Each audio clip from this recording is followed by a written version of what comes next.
नमस्कार, जनता टीवी देख रहे हैं आप। मैं आपके साथ दीक्षा शर्मा। बुलेटिन की शुरुआत करेंगे 2 मिनट में 10 बड़ी खबरों के साथ। उत्तराखंड लोक और निजी संपत्ति क्षति वसूली कानून 2024 को मंजूरी। सीएम धामी ने सोशल मीडिया प्लेटफॉर्म एक्स पर पोस्ट कर कहा, राज्य की शांति और सुरक्षा व्यवस्था को बनाए रखना हमारी प्राथमिकता। मसूरी में एसडीएम ने किया निरीक्षण। मॉल रोड पर कूड़ा और मलबा फैलाने वाले को काटा 50,000 का चालान। स्वच्छता सर्वेक्षण का कार्य भी किया गया अवलोकन। महिला कांग्रेस करेंगी सीएम आवास का घेराव। प्रदेश में बिगड़ती कानून व्यवस्था और महिला अपराध के खिलाफ करेंगी कूच। ज्योति रौतेला ने सरकार पर लगाए कई गंभीर आरोप। उत्तरकाशी के पास कयारी पुल से यमुना नदी में गिरी कार। मौके पर पहुंची पुलिस टीम। गाड़ी में सवार 2 घायल व्यक्तियों को पुलिस ने रेस्क्यू कर निकाला बाहर। उत्तराखंड में पुरानी पेंशन बहाली को लेकर प्रदर्शन। 26 सितंबर को सभी जिला मुख्यालयों पर दिया जाएगा धरना। राष्ट्रीय कार्यकारिणी की बैठक में लिया गया है निर्णय। हरिद्वार में मनसा देवी रोपवे पर किया गया मॉक ड्रिल। श्रद्धालुओं की जांच की गई सुरक्षा। ट्रॉली में फंसे 4 लोगों को किया गया रेस्क्यू।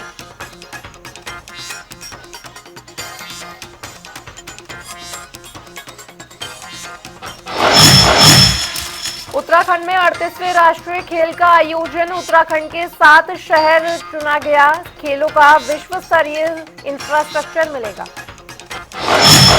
मसूरी में मजदूर संघ का हल्ला बोल। पार्किंग को लेकर किया प्रदर्शन। पालिका प्रशासन के खिलाफ की जमकर नारेबाजी। हल्द्वानी में गैस सिलेंडर फटने से झोपड़ी में लगी भीषण आग। हादसे में एक महिला झुलसी। महिला का अस्पताल में चल रहा है इलाज। देहरादून में 1094 जूनियर इंजीनियर्स को दिए गए पत्र। साथ ही कार्यक्रम में वर्चुअली जुड़े सीएम धामी। कहा, नवनियुक्त अभियुक्तों को उज्जवल कार्यकाल के लिए हार्दिक बधाई और शुभकामनाएं।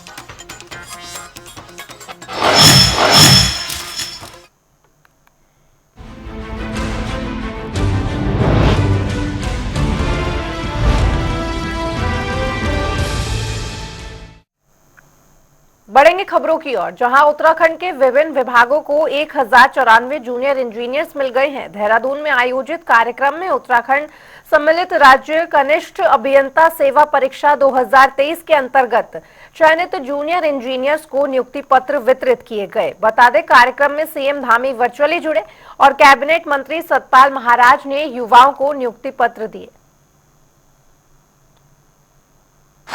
देखिए, हमारा पहले दिन से संकल्प था कि जितनी भी सरकारी रिक्तियां हैं वो सब हम भरेंगे। और पिछले 3 वर्षों में 17,000 से ज़्यादा नियुक्तियां हो चुकी हैं और पारदर्शी तरीके से चयन होने वालों को नियुक्तियां मिल चुकी हैं। सभी भर्ती परीक्षाएं पारदर्शी और निष्पक्ष तरीके से हो रही हैं, बिना नकल के हो रही हैं। और आने वाले समय में भी ये अभियान हमारा चलने वाला है। 1094 अभियंताओं को आज नियुक्ति पत्र प्रदान हो रहे हैं और इनके नियुक्ति पत्र प्रदान होने के बाद ये सब अपने अपने स्थानों पर सेवाएं देंगे। जो निश्चित रूप से अभियंताओं की जो कमी है वो भी पूरी होगी और राज्य का विकास भी तेज गति से आगे बढ़ेगा। पिछले विधानसभा के सत्र में विधानसभा में दंगा विरोधी कानून जो पारित हो गया था, माननीय राज्यपाल महोदय ने अपनी स्वीकृति प्रदान कर दी है और दंगा रोधी कानून लागू हो जाने के बाद प्रदेश के अंदर अब कोई भी दंगा करेगा, सरकारी संपत्ति को, निजी संपत्ति को नुकसान पहुंचाएगा तो उसकी एक एक पाई की भरपाई उसी दंगाई से सुनिश्चित की जाएगी। इसको लाने का हेतु यह था कि राज्य हमारा बहुत ही शांत प्रदेश है। यहाँ पर दंगा, उपद्रव, आगजनी, इस प्रकार का तोड़फोड़ का कोई स्थान नहीं है। इसलिए ये दंगा रोधी कानून विधेयक के रूप में लाया गया है। निश्चित रूप से इसके लागू हो जाने के बाद अब इस प्रकार की घटनाएं नहीं होंगी। तो वहीं उत्तराखंड विधानसभा की केदारनाथ सीट पर होने वाले उपचुनाव में बीजेपी ने अपनी पूरी ताकत झोंक दी है। वहीं पार्टी ने राज्य सरकार के 5 मंत्रियों को केदारनाथ विधानसभा क्षेत्र के एक मंडल का जिम्मा सौंपा है। इन मंत्रियों को अपने अपने मंडलों में पार्टी कार्यकर्ता के साथ निरंतर बैठक करने और जनता दरबार लगाने को कहा गया है।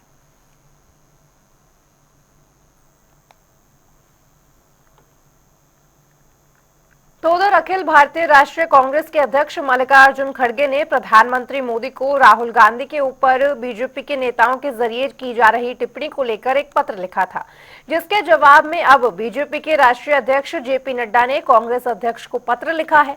इस पत्र से कांग्रेस अब आग बबूला हो गई है। कांग्रेस प्रदेश अध्यक्ष करण महारा का बयान भी सामने आया है। उन्होंने क्या कुछ कहा, ये सुनिए। जेपी नड्डा के लिखे हुए पत्र से ये आज स्पष्ट हो गया है कि मानसिकता अभी भी बदली नहीं है। आपको याद होगा, आज़ादी के कुछ ही समय बाद राजेंद्र प्रसाद जी प्रथम राष्ट्रपति और हमारे सरदार वल्लभ भाई पटेल ने श्यामा प्रसाद मुखर्जी को आरएसएस और उसके संगठनों के लेकर चिताया था कि किस तरीके से हिंसावादी बातें वो कर रहे हैं, जिससे राष्ट्र को और राष्ट्र की एकता को, अखंडता को खतरा पैदा हो सकता है। आज बड़े ही अफसोस के साथ इस पत्र का जिक्र इसलिए भी कर रहा हूं कि लगता है कि इतिहास अपनी पुनरावृत्ति करने जा रहा है। रामचंद्र गुहा ने अपनी किताब में साफ साफ लिखा है कि राष्ट्रपिता महात्मा गांधी को मारने से एक साल पहले किस तरीके से आरएसएस और उसके संगठनों ने महात्मा गांधी के खिलाफ षड्यंत्रकारी बातें करनी शुरू कर दी थी, उनके खिलाफ माहौल बनाना शुरू कर दिया था, और एक साल बाद नाथूराम गौडसे के द्वारा महात्मा गांधी की हत्या हो जाती है। तो उधर महिला कांग्रेस मुख्यमंत्री आवास का घेराव करती हुई नजर आएंगी। प्रदेश में बिगड़ती कानून व्यवस्था और महिला अपराध के खिलाफ महिला कांग्रेस ने ये फैसला लिया है।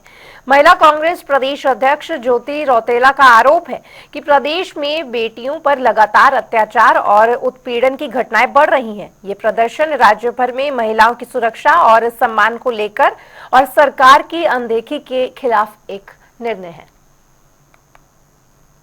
देखिए, कार्यक्रम जो मुख्यमंत्री आवास की घोषणा है वो मुख्य रूप से जो पूरे प्रदेश में महिलाओं के साथ लगातार बलात्कार, दुराचार की घटनाएं बढ़ती जा रही है, उसके खिलाफ है।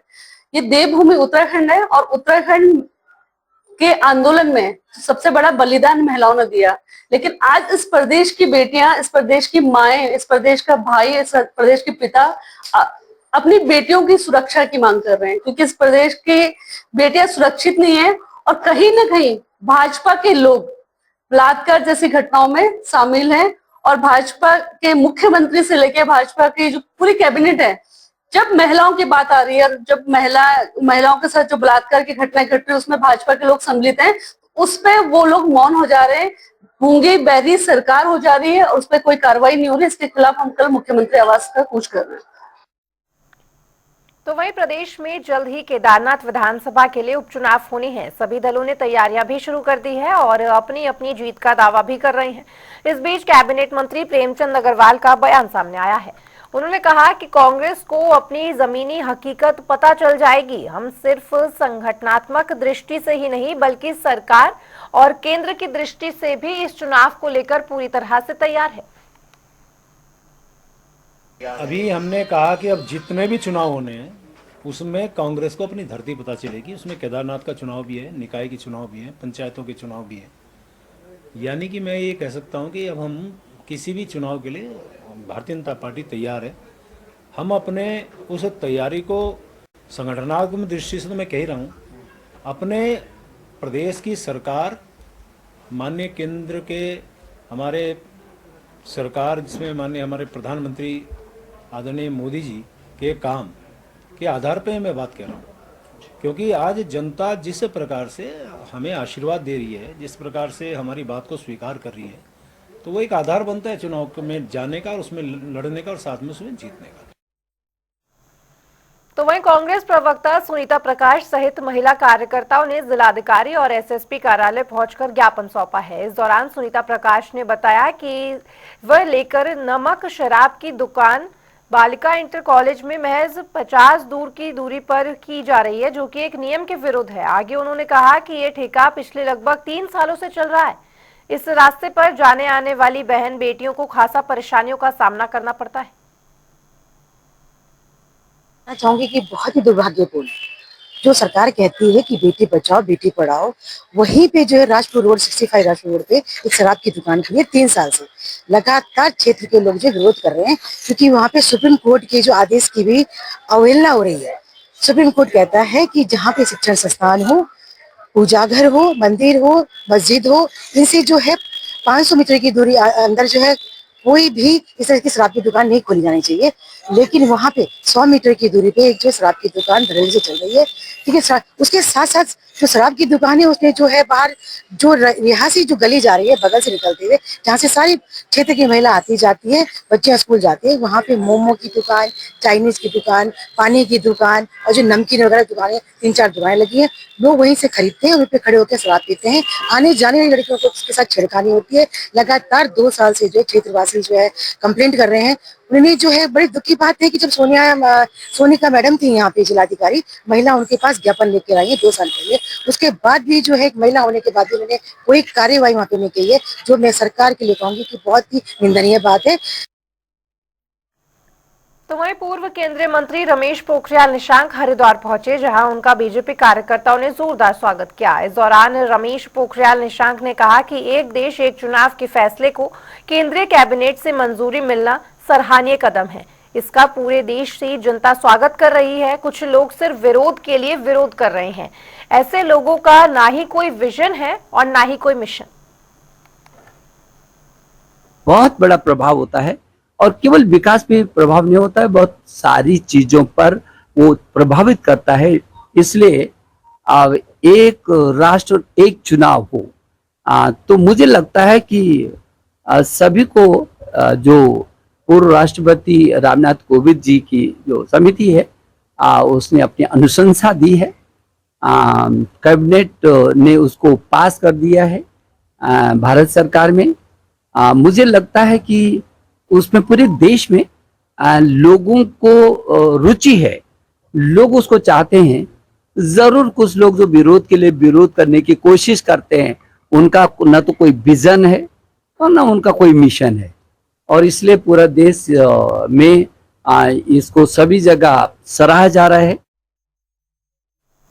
तो उधर मसूरी में मजदूर संघ ने पार्किंग को लेकर विरोध प्रदर्शन शुरू कर दिया है। वहीं पार्किंग पर किसी भी प्रकार के वाहनों को पार्क नहीं करने दिया जा रहा है, जिससे लोगों को खासा परेशानियों का सामना करना पड़ रहा है। इस दौरान मजदूर संघ के अध्यक्ष रणजीत सिंह चौहान के नेतृत्व में मजदूरों ने नगर पालिका के खिलाफ जमकर नारेबाजी की और पालिका अधिशासी अधिकारी पर वादा खिलाफी का भी आरोप लगाया है। जैसे कि आपको भली भांति पता है कि हम जो है शहीद स्थल धरना स्थल पर बैठे हुए थे। हमारे पास जो है यो साहब आते हैं और नायब तहसीलदार जी आते हैं, कहते हैं कि आपको जो है 1 हफ्ते में पार्किंग मिल जाएगी सचिन मजदूर संघ के नाम पे। मगर आज कई दिन हो चुके हैं, अभी तक जो है MDDA पार्किंग जो है सचिन मजदूर संघ के नाम नहीं हुई है, जिसमें कि हमें आज मजदूरन जो है यहाँ पे बैठना पड़ा और हम तब तक यहाँ पे बैठे रहेंगे जब तक हमारी मांग पूरी नहीं होती। जब तक MDDA पार्किंग मजदूर संघ सचिव के नाम नहीं होती है तब तक हम यहाँ पे बैठे रहेंगे। SDM तो आपको लेटर दे रखा है कि 1 हफ्ते में खाली करा के दे देंगे, तो आप क्या हो गया? जी, SDM साहब ने इनको जो है लेटर में हमको लिखा हुआ लेटर हमें मिला है, मगर इसमें जो है यो साहब ने कोई कार्रवाई नहीं की है। अब यो साहब क्यों कार्रवाई नहीं कर रही है, क्या हमें संदेह हो रहा है कि इसमें जो है यो साहब का बहुत बड़ा रूल है कि वो चाहते हैं कि इन चाहतों के पास पार्किंग रहे और मजदूर संघ सचिव के नाम ना रहे। जी, हमने 28/8/2024 को जो धरना वहाँ पे दिया था शहीद स्थल पे, तो हमारी 3 मांगे थी। एक तो हमारा पार्किंग का था, पार्किंग जो गलत तरीके से व्यक्तिगत दी गई उसके विषय में था। दूसरा हमारा सिपन कोर्ट से जो लोग बेघर हुए उन लोगों को अभी तक अस्थायी आवास नहीं मिले, और तीसरी हमारी जो मांग थी ई रिक्शा की थी। लेकिन जो पार्किंग के उस पर हमें एक नोटिस दिया जाता है, वहाँ पे हमसे धरना स्थगित किया जाता है। यो पालिका द्वारा यो पालिका प्रतिनिधि आता है और हमारा धरना स्थगित करता है कि आपको 1 हफ्ते में खाली करके दे देंगे। जब हम 1 हफ्ते बाद जाते हैं, उनके कहने पे जाते हैं, तो दूसरा बोलते हैं कि आपका जो रजिस्ट्रेशन नहीं है। मैंने कहा हमारा रजिस्ट्रेशन से आपको क्या लेना देना, हमारा रजिस्ट्रेशन हर साल होता है। अब हम सरमायुक्त जाते हैं तो सरमायुक्त में भी कल हमारी पूरी टीम गई, वहाँ DLC मैडम के साथ बैठ के वार्ता हुई, तो उन्होंने बोला आपका जो रजिस्ट्रेशन अगर कहीं रुका है तो जो पार्किंग में जो लोग बैठे हैं उन लोगों ने एक आपत्ति डाली हुई, फर्जी लोगों के 40 लोगों के साइन करवा के। जब हम उन फर्जी लोगों के साइन करवाने, जिन लोगों के साइन उन लोगों को लेके गए तो उन्होंने उनके साइन लिए, हस्ताक्षर लिए, तो फर्जी पाए गए। तो परसों उनके लिए भी नोटिस है, हमारे लिए भी नोटिस है। आमने सामने जाएंगे, इतने लोग जाएंगे सरमायुक्त में, रोज 44 लोग, वो भी सिद्ध करेंगे, हम भी करेंगे। लेकिन हमारी जो पार्किंग है हम तब तक नहीं उठेंगे जब तक यो साहब ने परसों अगर 1 हफ्ते का टाइम दिया तो 1 हफ्ते आज खाली करके देंगे, तब हम यहाँ से उठेंगे। रुक रहे एक छोटे से ब्रेक के लिए, फौरन होंगे हाजिर।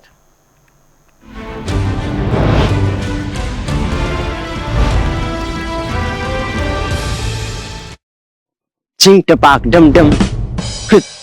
इसे बोलना था 24 घंटे बिजली थोड़ी ना आई है। यो तो हमने बीजेपी तक वोट दिया, उनने काम करया, सब जाके मिली है नॉन स्टॉप बिजली। तभी तो भरोसा है काम करने वाली बीजेपी पे, वो तेरा मेरा करने वालों पे नहीं। नॉन स्टॉप विकास, बीजेपी पर विश्वास। अपनाएं आयुर्वेदिक रूप मंत्रा। इसमें है क्यूकम्बर के प्योर एक्सट्रैक्ट्स जो नेचुरली चेहरे को मॉइस्चराइज रखे, ताकि पिंपल्स और डेड स्किन जैसी प्रॉब्लम से मिले रिलीफ। रूप मंत्रा आयुर्वेदिक फेस वॉश, ये कोई कॉस्मेटिक नहीं, आयुर्वेदिक औषधि है।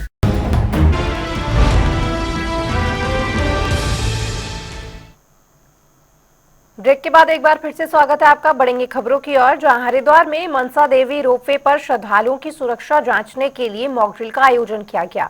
मॉक ड्रिल में तकनीकी खराबी आ जाने के कारण एक ट्रॉली में फंसे 4 लोगों को रेस्क्यू कर निकाला भी गया। मॉक ड्रिल में एनडीआरएफ, एसडीआरएफ, जिला आपदा प्रबंधन और संचालन करने वाली कंपनी के अधिकारी और कर्मचारी भी मौजूद रहे। सभी एजेंसियों ने अपने समन्वय से फंसे हुए सभी लोगों को सकुशल निकालकर उन्हें अस्पताल भी भेजा। मनसा देवी रोपवे पर मॉक एक्सरसाइज का जो यहाँ पे ड्रिल किया गया, इसमें जो है मेन इसका पर्पज ये था कि जो अगर कहीं रोपवे कभी फंस जाते हैं, लोग वहाँ पे फंस जाते हैं, तो उसको किस तरीके से सुरक्षित रेस्क्यू किया जाए। कि मॉक ड्रिल हम लोग मंथली कैरी आउट करते हैं, बट फर्स्ट टाइम जो है जिला प्रशासन के साथ में हमने और एनडीआरएफ, एसडीआरएफ और फॉरेस्ट की टीम, पुलिस की टीम सबके साथ मैंने मॉक ड्रिल की है और ये सक्सेसफुली कंप्लीट हुई है, जिसके अंदर हमारे 4 लोग जो है कैबिन में फंसे हुए थे, जिसको उषा ब्रेको की टीम ने, हमारी जो रेस्क्यू की टीम है, जो टावर टू टावर हम लोगों ने डिप्लॉय किए होते हैं। तो एक टीम ने 2 लोग उतारे हैं और एनडीआरएफ की टीम ने एक पैसेंजर को उतारा और एसडीआरएफ की टीम ने एक पैसेंजर को उतारा। तो वहीं हरिद्वार में पिरान कलियर शरीफ में साबिर पाक के 756वें वार्षिक उर्स अपने चरम पर है। वहीं देश विदेश से आए तीर्थयात्री उर्स में शामिल हो रहे हैं। भीड़ का आलम यह है कि कलियर शरीफ में पांव रखने तक की भी जगह नहीं मिल रही है। दरगाह साहिब पाक में चादर पोशी कर लोग दुआएं और मन्नत भी मांग रहे हैं।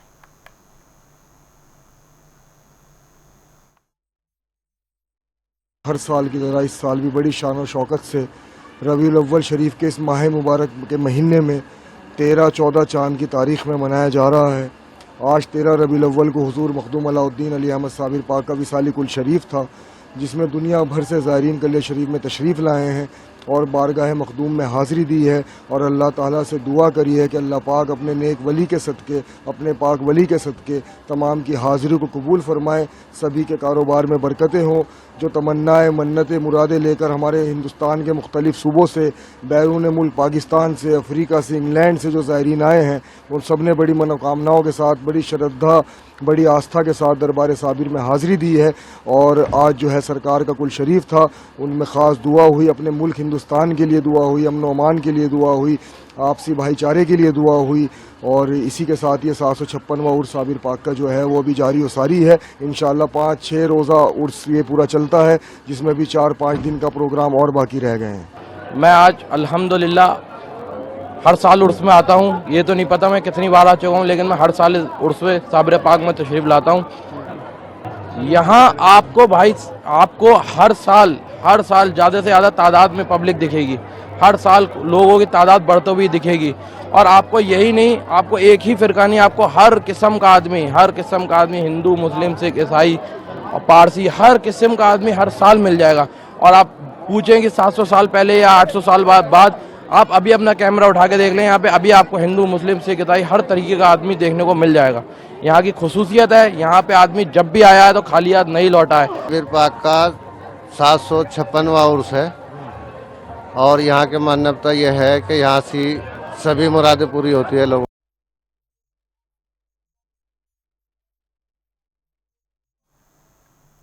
तो वहीं वन नेशन वन इलेक्शन पर जंग छिड़ी हुई है। बता दें, जहां एक और बीजेपी के नेता का कहना है कि इस फैसले से देश में चुनाव की वजह से जो बहुत ज्यादा खर्च होता है वो कहीं ना कहीं रुक जाएगा, साथ ही लॉ एंड ऑर्डर की समस्या से भी निजात मिल सकेगा। वहीं विपक्ष लगातार सवाल खड़े करता दिख रहा है। देखिए, कांग्रेस ने तो पूरे लोकसभा के चुनाव में लोगों के बीच ये कहा कि जो भारतीय जनता पार्टी संविधान को बदलने जा रही है, लोकतंत्र खतरे में है। लेकिन जनता पे उन बातों का असर नहीं हुआ, क्योंकि देखिए संविधान जो भीमराव अम्बेडकर जी के द्वारा बना गया उसे कोई नहीं बदलने वाला है। जहां तक रही बात वन नेशन वन इलेक्शन की, ये जो देखिए समृद्ध लोकतंत्र के लिए राजनीतिक स्थिरता बहुत जरूरी है, और इस राजनीतिक स्थिरता के लिए, देश में राजनीतिक स्थिरता हो, सतत विकास के लिए ये एक मील का पत्थर साबित होगा। बहुत जरूरी है कि देखिए चुनाव में आम आदमी का विकास रुक जाता है, कहीं ना कहीं भार पड़ता है लोगों के ऊपर भी, चुनाव इलेक्शन में जो खर्च होता है उसका भार पड़ता है। तो तमाम ऐसी चीजें हैं, उनको कम करने के लिए अगर ये हमारे मोदी जी, प्रधानमंत्री मोदी जी कैबिनेट में ये प्रस्ताव लाए तो ये बहुत ही अनुकरणीय है और अभिनंदनीय है। देखिए, वन नेशन वन इलेक्शन की जो बात सामने आई है, इन्होंने प्रस्ताव पारित किया है कैबिनेट में, तो प्रधानमंत्री जी को इस्तीफा देना चाहिए। प्रधानमंत्री जी आज चुनाव करवाएं, लेकिन वो चुनाव नहीं कराएंगे। ये अपना पूरा 5 साल गुजारने के बाद तब जब इनका अंतिम समय आएगा तब चुनाव की ये लोग बात करेंगे। अगर आप वन नेशन वन इलेक्शन की आप बात करते हैं तो आपके कैबिनेट ने इसको पास कर दिया है, आप इसमें प्रस्ताव विधेयक लाइए, पास करिए इसको और तुरंत चुनाव करवाइए आप। आज जो केंद्र सरकार की मंशा है वन नेशन वन इलेक्शन, यह सीधा सीधा लोकतंत्र पर दूसरा प्रहार है। आप एक बार में इलेक्शन कर देंगे और फिर आपकी जो छल कपट की नीति है उसके आधार पर आपने किसी प्रदेश की सरकार को तोड़ा और मध्यावधि में ही उसको गिरा दिया। ये आपने खरीद फरोख्त के माध्यम से उसका संख्या बल को कम करके सरकार को गिरा दिया, तो वन इलेक्शन कहाँ जाएगा? आप मध्यावधि चुनाव नहीं कराएंगे, आप वहाँ पर क्या राष्ट्रपति शासन लगा के बचे हुए समय के लिए रखेंगे? ऐसे ही अगर केंद्र सरकार में किसी वजह से कोई दिक्कत आती है, जनता के खिलाफ कोई काम होता है और उसमें सरकार नहीं रहती है, तो क्या वो उसको 5 साल तक जबरदस्ती बिठा के रखेंगे? यानी आप लोकतंत्र का हनन करने जा रहे हैं। मेरा सीधा सीधा मानना है यह लोकतंत्र पर दूसरा हमला है और जनता के अधिकारों को छीनने का एक प्रस्ताव है। तो वहीं कैबिनेट मंत्री गणेश जोशी ने सबसे विशाल निर्माणाधीन सामुदायिक भवन का निरीक्षण किया और इस दौरान उन्होंने अधिकारियों को 15 जनवरी तक निर्माण कार्य को पूरा करने के लिए आवश्यक दिशा निर्देश भी जारी किए। मंत्री गणेश जोशी ने मुख्यमंत्री पुष्कर सिंह धामी का आभार व्यक्त करते हुए कहा कि भारतीय जनता पार्टी की डबल इंजन की सरकार जिन योजनाओं का शिलान्यास करती है उनका लोकार्पण भी जरूर करती है। यहाँ अधिकतर रिटायर्ड व गरीब लोग यहाँ पर इस क्षेत्र में रहते हैं। लगभग 30 से 35 हजार तक की आबादी इस क्षेत्र में है और यहाँ पर कोई ऐसा वेडिंग पॉइंट या कोई सामुदायिक भवन नहीं था कि जहाँ पर ये अपने सामाजिक कार्य, विवाह, शादी को कर सके। मैं आभार व्यक्त करना चाहता हूँ माननीय मुख्यमंत्री जी का। मुख्यमंत्री जी को मैं लेकर आया था, हमने एक घोषणा कराई थी और आज 10 करोड़ की लागत से पूरा उत्तराखंड के अंदर सबसे बड़ा सामुदायिक भवन यहाँ पर बन रहा है, जिसमें लगभग 1500 लोगों का बैठने का स्थान, खाने का स्थान, लॉबी मैंने निरीक्षण किया है। तो वहीं देवभूमि उत्तराखंड में जनसंख्यात्मक बदलाव का मुद्दा जोरों शोरों से तेजी से उछल रहा है। वहीं सरकार से बसपा विधायक शहजाद अली ने विवादास्पद बयान देते हुए पत्रकारों से पूछा कि रोहिंग्या क्या होता है, क्या आपने रोहिंग्या को देखा है? मैंने तो नहीं देखा। अगर आपने रोहिंग्याओं को देखा है तो आप मुझे भी दिखाइए। साथ ही बसपा विधायक शहजाद अली ने कहा कि लव जिहाद और लैंड जिहाद ये सभी मुख्यमंत्री और बीजेपी के दिमाग का एक षड्यंत्र मात्र है। कहाँ बढ़ेगा जिला बताइए तो सही, क्या पड़ा है? जो यहाँ पहले से राजा हो कहाँ जाएंगे? वो तो यहीं रहेंगे। सिर्फ भ्रम पैदा करके जनता को भ्रमित करने का काम सरकार करती है। इसके पास कुछ नहीं। रोहिंग्या क्या होता है मैं नहीं जानता हूँ। रोहिंग्या क्या होते ना मैंने देखा है, कभी तुम्हें मिला तो मेरी मुलाकात करा। तो वहीं पुरानी पेंशन बहाली राष्ट्रीय आंदोलन की रणनीति के तहत 26 सितंबर को सभी जिला मुख्यालयों पर पेंशन आक्रोश मार्च निकाला जाएगा। ये निर्णय संगठन की राष्ट्रीय कार्यकारिणी की बैठक में लिया गया है। वहीं बीजेपी प्रदेश मीडिया प्रभारी मनवीर सिंह चौहान का कहना है कि हमारी डबल इंजन की सरकार चाहे प्रदेश की हो या केंद्र की, हम लोग कर्मचारियों के हितों के लिए सर्वाधिक कार्य करने वाले हैं। मुझे लगता है हमारी जो डबल इंजन की सरकार है, चाहे प्रदेश है चाहे केंद्र सरकार हो, वो कर्मचारी हितों के लिए सर्वाधिक कार्य करने वाली है और कर्मचारियों के हितों के लिए, उनके हितों के संरक्षण के लिए कार्य करती रही है, चाहे वो ओल्ड पेंशन के मामला हो, चाहे जो नई पेंशन अब केंद्र सरकार द्वारा प्लान की गई है उसको लेकर के हो, कर्मचारियों के हित के लिए जो होगा उसे हमारी डबल इंजन सरकार कर रही है। और मुझे लगता है जो हमारे कर्मचारी संगठन है वो भी अगर जो नई पेंशन जो योजना बनाई गई है उसको समझेंगे तो निश्चित रूप से वो भी उस बात को के लिए राजी होंगे और उसको स्वीकार करेंगे। फिलहाल वक्त एक ब्रेक का, लेकिन ब्रेक के उस पार भी खबरों का सिलसिला जनता टीवी पर लगातार जारी है। नमस्कार।